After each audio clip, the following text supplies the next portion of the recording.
ঠিক বলেছেন মহারাজ।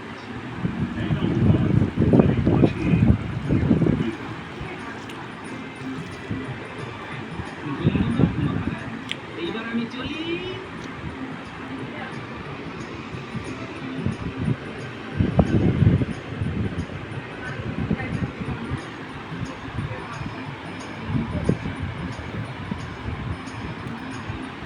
একটা লবণীয় খাবার বন্ধুরা, দেখুন এই যে আলুর মশলা, গরু আলু দিয়েছে, গরু মশলা দেখো, সে একটা লবণীয় খাবার বন্ধুরা।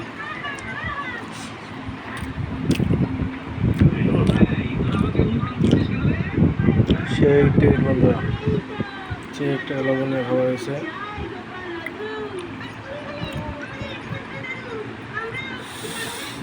এই গরুর মাংস দেখুন বন্ধুরা, দেখুন এই মাঝে মাঝে অনুকরণ করাও ভালো।